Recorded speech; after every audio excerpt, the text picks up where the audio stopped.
നമസ്കാരം. ഒരു കമ്പനിയുടെ ക്വാർട്ടർലി റിസൾട്ട് വരുമ്പോൾ നമ്മളൊക്കെ സാധാരണ എന്താ കാണാറ്?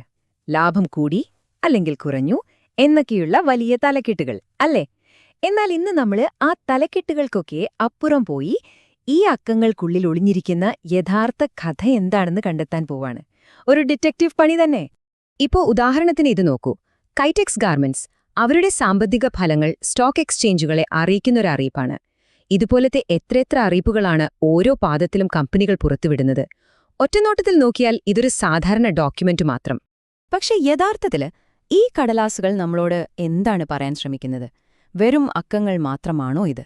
അതോ അതിൽ കൂടുതൽ എന്തെങ്കിലും ഉണ്ടോ? ഒരു ഡിറ്റക്റ്റീവിനെ പോലെ ഈ ചോദ്യത്തിന്റെ പിന്നാലെയാണ് നമ്മളിന്ന് പോകുന്നത്. ശരി, അപ്പൊ നമുക്ക് അന്വേഷണം തുടങ്ങാം അല്ലേ? നമ്മുടെ ഈ ഡിറ്റക്റ്റീവ് സ്റ്റോറി തുടങ്ങുന്നത് ലാഭത്തിന്റെയോ നഷ്ടത്തിന്റെയോ വലിയ കണക്കുകളിൽ നിന്നല്ല. പകരം നമ്മളിൽ മിക്കവരും സാധാരണ ശ്രദ്ധിക്കാതെ വിട്ടുകളയുന്ന ഒരു ഭാഗത്തു നിന്നാണ്. അതാണ് ഓഡിറ്ററുടെ റിപ്പോർട്ട്. ഇതാണ് ആ റിപ്പോർട്ട്.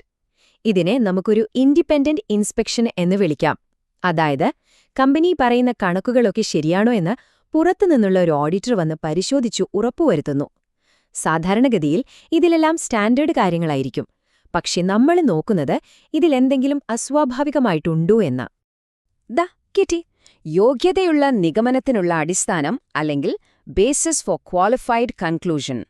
ഈ ഒരു വാചകമാണ് നമ്മുടെ അന്വേഷണത്തിലെ ആദ്യത്തെ ഏറ്റവും പ്രധാനപ്പെട്ട തുമ്പ്. ഒരു ഫിനാൻഷ്യൽ റിപ്പോർട്ടിൽ ഈ വാചകം കണ്ടാൽ അവിടെ എന്തോ കാര്യമായി ശ്രദ്ധിക്കാനുണ്ട് എന്നതിന്റെ ഒരു സൂചനയാണത്.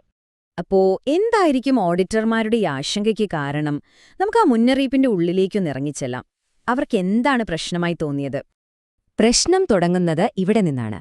ഏകദേശം 27 കോടി രൂപ.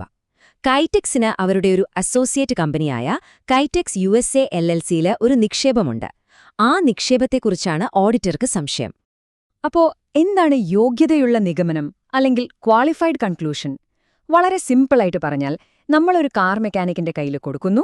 അയാൾ എല്ലാം നോക്കിയിട്ട് പറയാണ്, വണ്ടിക്ക് വേറെ കുഴപ്പമൊന്നുമില്ല, ബ്രേക്കും ടയറും ഒക്കെ ഓക്കെയാണ്, പക്ഷേ എഞ്ചിന്റെ കാര്യത്തിൽ എനിക്കൊരു സംശയമുണ്ട്, അത് പൂർണ്ണമായി ഉറപ്പുവരുത്താൻ എനിക്ക് പറ്റിയിട്ടില്ല എന്ന്. അതുപോലെയാണ് ഇതും. റിപ്പോർട്ട് മൊത്തത്തിൽ ശരിയാണ്, പക്ഷേ ഈ ഒരു പ്രത്യേക കാര്യത്തിൽ ഒഴികെ. അപ്പോ ഓഡിറ്റർമാർ കൃത്യമായി എന്തൊക്കെയാണ് പറയുന്നത്? ഒന്നാമത്തെ കാര്യം, ഈ നിക്ഷേപം കൈറ്റെക്സ് USA LLC എന്ന ഒരു അസോസിയേറ്റ് കമ്പനിയിലാണ്. 2, ആ കമ്പനിയുടെ നെറ്റ്വർത്ത്, അതായത് അതിന്റെ ആസ്തി പൂർണ്ണമായും ഇല്ലാതായിരിക്കുന്നു, 0.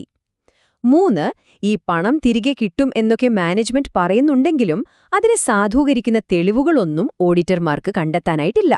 അതുകൊണ്ടൊക്കെ തന്നെ 4ാമതായി അവർ ഉറപ്പിച്ചു പറയുന്നു, ഈ നിക്ഷേപം തിരികെ കിട്ടുമോ ഇല്ലയോ എന്ന് ഞങ്ങൾക്കൊരഭിപ്രായം പറയാൻ പറ്റില്ല എന്ന്. ഏതൊരു അന്വേഷണത്തിലും 2 ഭാഗങ്ങൾ കേൾക്കണമല്ലോ. നമ്മൾ ഓഡിറ്ററുടെ ഭാഗം കേട്ടു. ഇനി നമുക്ക് കമ്പനിക്ക് ഇതിനെക്കുറിച്ച് എന്തു പറയാനുണ്ടെന്ന് നോക്കാം. അവരുടെ വിശദീകരണം റിപ്പോർട്ടിലെ നോട്ട്സിലുണ്ടാകും. ഇവിടെയാണ് കഥ രസാവുന്നത്. ഒരു നാണയത്തിന്റെ ഇരുവശങ്ങൾ പോലെയാണിത്. ഓഡിറ്റർമാർ പറയുന്നു, അസോസിയേറ്റ് കമ്പനിയുടെ ആസ്തി പൂർണ്ണമായും നഷ്ടപ്പെട്ടു എന്ന്. അപ്പോൾ മാനേജ്മെന്റ് പറയുന്നു, അതൊന്നും സാരമില്ല, ഞങ്ങൾക്ക് വലിയ കസ്റ്റമേഴ്സുമായി പുതിയ ബിസിനസ് ഡീലുണ്ട് എന്ന്. ഓഡിറ്റർമാർ പറയുന്നു, നിങ്ങൾ പറയുന്നതിന് തെളിവില്ല എന്ന്. മാനേജ്മെന്റ് പറയുന്നു, ഭാവിയിൽ വലിയ വരുമാന വളർച്ച ഞങ്ങൾ പ്രതീക്ഷിക്കുന്നു എന്ന്. ഈ പണം തിരികെ കിട്ടുമോ എന്ന് ഉറപ്പില്ല എന്ന ഓഡിറ്ററുടെ വാദത്തിന് കമ്പനിയുടെ മറുപടി, ഇപ്പോഴത്തെ മൂല്യത്തേക്കാൾ എത്രയോ കൂടുതലാണ് അതിന്റെ യഥാർത്ഥ മൂല്യമെന്നാണ്. ഒന്ന്, വസ്തുതകളെ അടിസ്ഥാനമാക്കിയുള്ള ഒരു ആശങ്ക, മറ്റേത് ഭാവിയെക്കുറിച്ചുള്ള ശുഭപ്രതീക്ഷ. അങ്ങനെ നമ്മൾ ഈ ഡിറ്റക്റ്റീവ് കഥയുടെ ക്ലൈമാക്സിലേക്ക് എത്തുകയാണ്. ഈ മുന്നറിയിപ്പ് എന്തുകൊണ്ടാണ് ഒരു റിപ്പോർട്ടിൽ മാത്രം കാണുന്നത്? മറ്റേതിൽ നിന്ന് അത് എങ്ങനെ അപ്രത്യക്ഷമായി? ആ രഹസ്യമാണ് നമ്മളിനി കണ്ടെത്താൻ പോകുന്നത്. ഇവിടെയാണ് നമ്മുടെയൊക്കെ തല പുകയുന്ന ചോദ്യം വരുന്നത്. സ്റ്റാൻഡ് അലോൺ റിപ്പോർട്ടില്, അതായത് കൈറ്റെക്സിന്റെ മാത്രം റിപ്പോർട്ടിൽ ഇത്രയും വലിയൊരു മുന്നറിയിപ്പ്, പക്ഷെ കമ്പനിയുടെയും അതിന്റെ എല്ലാ സബ്സിഡിയറികളുടെയും മൊത്തം കണക്കായ കൺസോളിഡേറ്റഡ് റിപ്പോർട്ടിൽ ഇതിനെക്കുറിച്ച് ഒരക്ഷരം മിണ്ടുന്നില്ല. അതെന്തുകൊണ്ടാണ്? ഈ 2 റിപ്പോർട്ടുകളും ഒന്ന് അടുത്തടുത്ത് വെച്ചു നോക്കൂ. ഇടതുവശത്ത് സ്റ്റാൻഡ് അലോൺ റിപ്പോർട്ട്, അവിടെ യോഗ്യതയുള്ള നിഗമനം എന്ന മുന്നറിയിപ്പ് വളരെ വ്യക്തമായി കാണാം. എന്നാൽ വലതുവശത്തുള്ള കൺസോളിഡേറ്റഡ് റിപ്പോർട്ടിലോ, അവിടെയെല്ലാം ക്ലീനാണ്, ഒരു പ്രശ്നവുമില്ലാത്ത പരിഷ്കരിക്കാത്ത നിഗമനം. ഒരേ കമ്പനിയുടെ 2 റിപ്പോർട്ടുകളിൽ ഇങ്ങനെയൊരു വൈരുദ്ധ്യം, ഇതെങ്ങനെ സംഭവിക്കും? ഉത്തരം ഒരുതരം അക്കൗണ്ടിംഗ് മാജിക്കാണ്. സംഭവം ഇതാണ്. അക്കൗണ്ടിംഗ് നിയമങ്ങളനുസരിച്ച് ഒരു അസോസിയേറ്റ് കമ്പനിയിലുള്ള നിങ്ങളുടെ നിക്ഷേപത്തിന്റെ മൂല്യം നഷ്ടപ്പെട്ട് 0 അതിനുശേഷമുള്ള നഷ്ടങ്ങൾ ഗ്രൂപ്പിന്റെ മൊത്തം കണക്കുകളിൽ കാണിക്കേണ്ട ആവശ്യമില്ല. അതായത് കൈറ്റെക്സിന്റെ സ്റ്റാൻഡ് അലോൺ റിപ്പോർട്ടിൽ ആ 27 കോടിയുടെ പ്രശ്നം ഒരു വലിയ ചോദ്യചിഹ്നമായി നിൽക്കുന്നു. എന്നാൽ ഗ്രൂപ്പിന്റെ മൊത്തമുള്ള കൺസോളിഡേറ്റഡ് റിപ്പോർട്ടിൽ ആ നിക്ഷേപം ഓൾറെഡി 0 എഴുതി തള്ളിയതുകൊണ്ട് നിയമപരമായി ആ മുന്നറിയിപ്പ് അവിടെ ആവർത്തിക്കേണ്ടതില്ല. ചുരുക്കി പറഞ്ഞാൽ പ്രശ്നം അവിടെ തന്നെയുണ്ട്, പക്ഷെ അത് പ്രധാന റിപ്പോർട്ടിൽ നിന്നും മാഞ്ഞുപോയെന്ന് മാത്രം. അപ്പോ ഈയൊരു അന്വേഷണത്തിൽ നിന്ന് നമുക്ക് എന്തൊക്കെ പഠിക്കാം? നിങ്ങൾക്ക് വേണ്ടി ഒരു ചെറിയ ഡിറ്റക്റ്റീവ് ടൂൾ കിറ്റ് ഇതാ. 1. എപ്പോഴും തലക്കിറ്റുകൾക്കപ്പുറം നോക്കുക. 2. ആദ്യം തന്നെ ഓടിച്ചെന്ന് ഓഡിറ്റിന്റെ റിപ്പോർട്ട് വായിക്കുക. 3. യോഗ്യതയുള്ള നിഗമനം പോലെയുള്ള വാക്കുകളുണ്ടോ എന്ന് തിരയുക. 4. കമ്പനിയുടെ ഭാഗം എന്താണെന്നറിയാൻ നോട്ട്സ് വായിക്കുക.